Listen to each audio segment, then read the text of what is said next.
Bonjour, c'est Alexis. J'espère que vous allez bien. On est mercredi et aujourd'hui, je voulais vous parler du fait de est-ce qu'on doit tout le temps être positif? Jingle.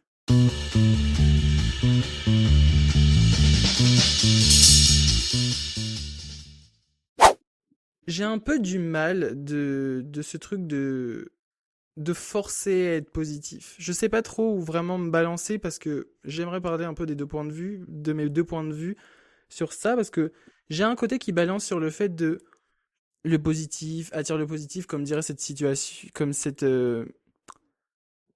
phrase bien connue, le positif attire le positif, mais il y a aussi ce truc de l'autre côté de pff, arrêtons de nous forcer d'être tout le temps positif. Si le négatif existe, c'est que on doit y passer et puis après on verra ce que ça donne finalement. Dans ce truc de tout le temps être positif, ce que j'ai du mal, c'est que bah il y a une partie des gens qui te forcent un peu à être positif et ils sont en mode. Enfin, même pour te conseiller, ils sont. C'est pas de leur faute, ça c'est sûr, mais il y en a qui sont en mode. Allez, faut être positif, il faut vraiment y aller. Ça, c'est des encouragements qui sont super, mais il y a des fois où, en fait, tu peux pas changer grand-chose. Donc, si j'ai envie d'être négatif, je suis négatif. C'est comme le matin, si j'arrive et que, je sais pas, je fais la gueule et que j'ai pas envie de vous parler et que je suis négatif, ça sert à rien de vouloir me changer. Si mon corps n'a pas envie, si je n'en ai pas l'envie, je ne vais pas me forcer à être positif si je n'en ai pas l'envie. Ça n'empêche pas qu'il faut toujours avoir du respect pour les autres. Je dis pas le contraire. Mais si je n'ai pas envie d'être positif, laissez-moi tranquille. Parce que c'est bien cool de toujours avoir ce speech de motivation, même moi je suis le premier à vous dire ça, mais je suis tout le temps en mode allez, faut trouver le bon côté des choses, mais il y a des fois on peut pas forcément trouver le bon côté. Et quand on est habitué des fois à tout le temps avoir un mauvais côté, quand tout se passe très positivement, t'es en mode oula, j'ai un peu peur de ce qui va se passer par la suite parce que le fait de tout le temps être positif et qu'il ne s'est jamais passé quelque chose de négatif, j'ai un peu peur de ce qui va se passer parce que je ne sais plus ce que c'est la citation, mais tout est un long fleuve tranquille. Je ne sais plus, je suis en train de vous dire de la merde, vous rigolez certainement derrière. Vous rigolez certainement parce que je n'ai plus du tout l'expression, mais c'est ça que je veux dire, c'est que t'es en mode oula, tout se passe bien, tu rentres dans cette pièce, dans cette situation, dans ce petit truc, t'es en mode ouh, tout se passe bien, mais t'es quand même méfiant de ce truc qui va t'arriver dans la tronche, parce que tu ne sais pas quand est-ce qu'il va arriver. Vraiment pas. Et c'est ce qui se passe des fois un peu. euh, En ce moment dans ma vie, tout se passe super bien. Tout se passe.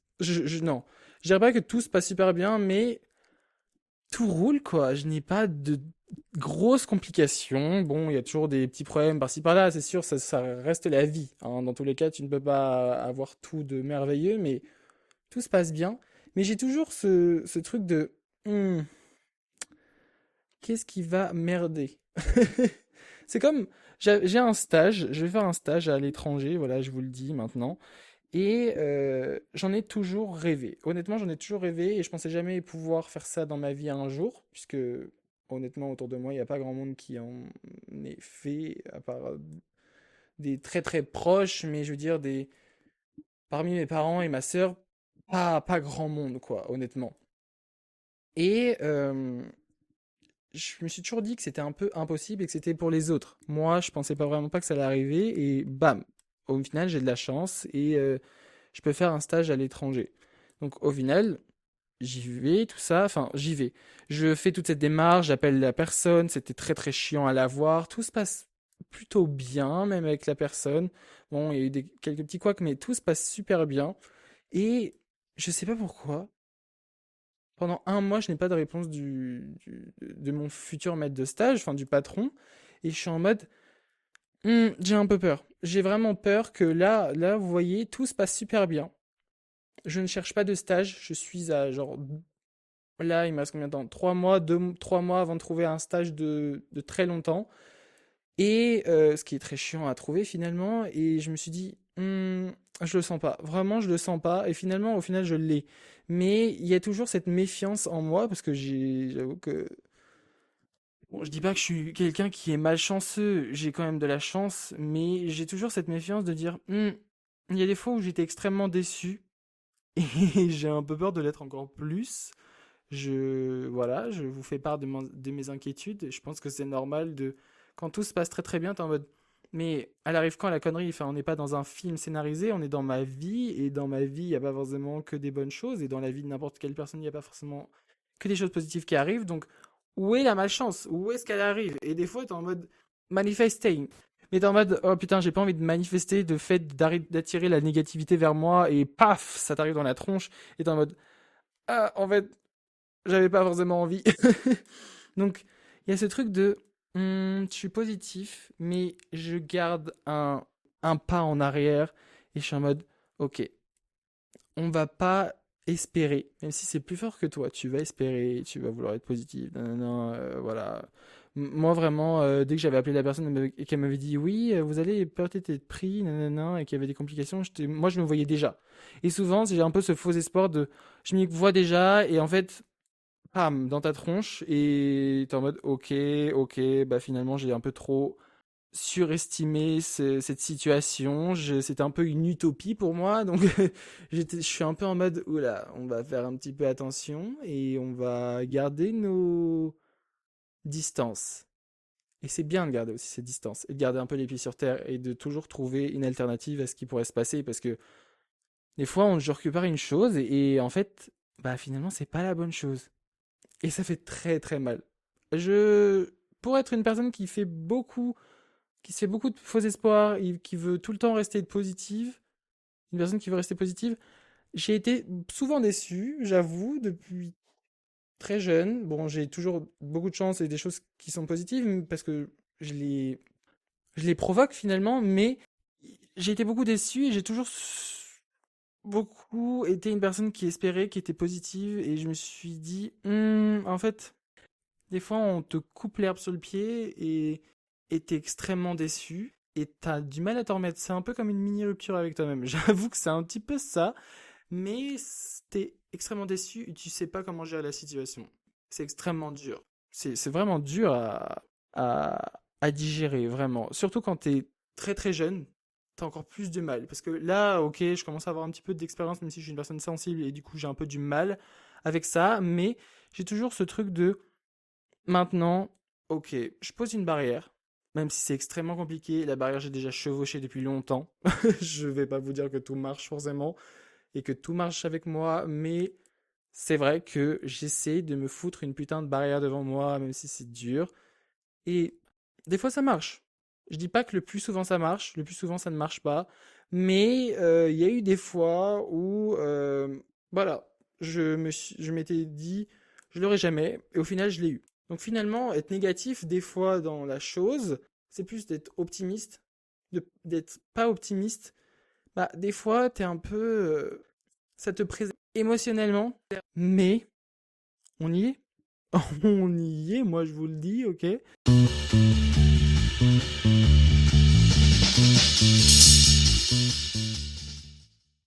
Après, il y a toujours cette part de être positif attire le positif. C'est vrai.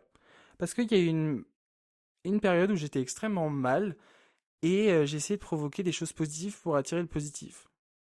Et par exemple, j'ai attiré le positif pour partir en vacances dans le sud de la France. Voilà, je suis très très jeune, je n'ai jamais organisé de vraiment voyage de ma vie avec mon propre argent et tout ça, j'avoue. Et ça faisait très longtemps que je n'étais pas parti en vacances et que j'avais pas fait un truc. Pour moi, c'est extraordinaire. Vraiment, c'est extraordinaire de partir dans le sud de la France seul, bon, avec ma cousine, mais je veux dire, c'est comme si je partais seul finalement, parce que j'ai pas vraiment bon, en même temps, j'ai envie de vous dire, j'ai presque 20 ans. Mais bref, j'ai envie de vous dire que pour moi, c'était un truc extraordinaire et j'avais vraiment envie de partir. J'en pouvais plus. J'étais vraiment au bout du bout et j'avais besoin de ça. Et je me suis provoqué ce positif et le positif attire le positif, ça c'est sûr. Mais ça m'a fait du bien. M'a vraiment fait du bien. Ça m'a permis de m'échapper de mes pensées négatives. Et je dirais pas que c'est enfin, qui va être positif sur le long terme. Ça va être très court durée parce que ça va durer le temps des vacances et peut-être 2, 3 semaines après. Mais quand tu reviens vraiment dans ton habitude, dans ton quotidien, bah, cette négativité revient. Et en fait, t'attends que ça que de repartir. Et c'est comme si tu replongeais dans ton mal-être. Et c'est pas forcément bien, mais c'est toujours mieux que de ne rien faire finalement. Et ça m'a permis vraiment de me sentir beaucoup mieux avec moi-même et beaucoup mieux. Et ça m'a fait ouvrir sur certaines choses que aujourd'hui que je fais. Aujourd'hui, je me dis, il y a mon argent, je le mettais dans autre chose qui n'était pas forcément nécessaire, c'est-à-dire des babioles, des vêtements, des trucs qui restent ok, qui sont bien, ça dure longtemps, mais j'ai Gunther qui fait du bruit, excusez-moi. Mais ce que je veux dire, c'est que aujourd'hui, j'essaie de privilégier le fait de faire des expériences, de switcher de ma priorité, de où je mets mon argent. Et c'est vrai que j'ai fait des mini voyages, enfin, c'est-à-dire je suis parti un peu dans la France et tout ça, et dans des endroits que je pensais jamais aller un jour. Par exemple, je suis allé à Marseille et je me suis jamais dit, bah, je vais aller à Marseille et ça va être super. Je suis allé à Strasbourg, j'y suis jamais allé. Enfin, j'ai fait des petites villes en France où je pensais pas aller un jour. Enfin, je pensais vraiment y aller, mais bref, c'était pas non plus une priorité. Mais en fait, le fait de s'échapper dans des petites villes de très courte durée, parce que Strasbourg c'était un week-end et Marseille c'était une semaine, ce qui était déjà pas mal, mais j'ai voulu profiter de ça et je me suis dit, allons-y finalement. Et tout ça, ça me stimule mentalement et je me sens mieux. Je me sens mieux. Après, je dis pas que ça va marcher sur le long terme et que je vais toujours vouloir plus ou vouloir autre chose parce que c'est normal aussi de vouloir autre chose dans sa vie que de tout le temps faire la même chose. Et on a d'autres objectifs, on grandit, il y a des choses qui changent comme les études, tout ça. Et on a des envies différentes. Comme là, j'ai envie de préparer un très très grand voyage après mes études, mais je ne sais pas encore vraiment si je vais le faire. C'est un peu flou dans ma tête. Je ne sais pas si je le fais dès la fin de mes études ou si je le fais, enfin, si je le fais une pause entre mes études ou si je le fais à la fin. Je suis un peu mitigé sur cette situation. Je sais pas trop encore. À voir. À voir en fonction évidemment du budget, de l'argent, parce que tout ça a un coût et il faut le financer et voilà. Et je n'ai pas forcément l'argent. Je n'ai pas l'argent pour le faire, donc il faut le trouver, le gagner. Et voilà, voilà la petite vie finalement. Et je m'égare dans mes pensées. J'adore parce que quand je parle avec vous, je m'égare tout le temps. Je ne sais plus de quel est le sujet de mon épisode. Positif à dire le positif? Est-ce qu'on doit tout le temps être positif? Je ne sais pas. La question de est-ce qu'on doit être positif tout le temps? En vrai, je pense qu'il faut être mitigé avec ce genre de choses. Je pense qu'il faut savoir préserver parce que positif, je pense que ça va un peu avec optimiste. Et positif au niveau de l'humeur, du bien-être, je pense que c'est bien, mais il y a un moment où il faut faire quand même attention. Et si le négatif il est là, c'est que il doit être là, mais il faut faire attention à ce que ça ne tienne pas une très longue durée d'être négatif et que ça n'empiète pas sur votre santé mentale, sur le mental des autres, sur les autres, sur votre entourage, parce que ok, c'est négatif une fois, ça peut être chiant, c'est la vie, mais quand tu es sur une très longue période, ça peut être autant chiant pour toi que pour eux. Après, faut pas non plus penser qu'aux autres, mais il y a quand même une part où il faut se dire, c'est pas forcément agréable pour les autres, faut quand même avoir du respect, mais bon, ok, cette part de négativité, elle existe, et puis il faut l'accepter, hein. C'est comme une humeur, comme je suis en colère, comme j'ai la flemme, comme ce genre de choses, c'est pas forcément des choses positives, mais faut les garder et il faut vivre avec. Après, être positif, ça attire quand même un petit peu pas le bonheur, mais ça attire un peu votre joie de vivre. Et le positif, ça peut être juste être de bonne humeur et de se dire, ok, je vais bien démarrer la journée et je vais essayer de tout faire pour que cette journée soit juste normale, quoi. Et il y a aussi ce truc de provoquer le positif, de provoquer le positif, de provoquer des choses qui sont très bien. Par exemple, je vais sortir, ça va me faire du bien, je vais faire un voyage, je vais être hyper content. Et il y a aussi ce truc d'être positif, être positif dans la vie en général. Et il faut garder ce truc de, ok, je suis positif, mais je me mets une barrière de, faut pas que je sois déçu de faire quelque chose, je dois pas être déçu de qu'il y ait quelque chose de négatif dans la journée. Il faut que faut que je me préserve. En fait, toujours tout le temps se préserver. Et je sais qu'il y a un peu une part, pas d'égoïsme, mais il y a une part de, il faut quand même garder ce bien-être en soi. J'espère que vous avez aimé ce petit épisode. Je vous retrouve la prochaine fois et évidemment, non, aujourd'hui je vais pas vous dire l'épisode suivant. Je vais vous garder un peu la surprise. Et j'espère que vous l'avez aimé. N'hésitez pas à partager, commenter, et me suivre sur les réseaux. Aujourd'hui, on parle sur Instagram, TikTok. Alexis.stfcts sur Instagram, TikTok. Et c'est déjà pas mal. Si, sur YouTube, vous pouvez me suivre sur YouTube. C'est un autre petit contenu, c'est ma vie, c'est si peu intéressant, mais moi ça me fait plaisir. Donc, si vous voulez aller voir, jeter un coup d'œil, vous êtes bien évidemment les bienvenus. Voilà, moi je vous fais de gros bisous.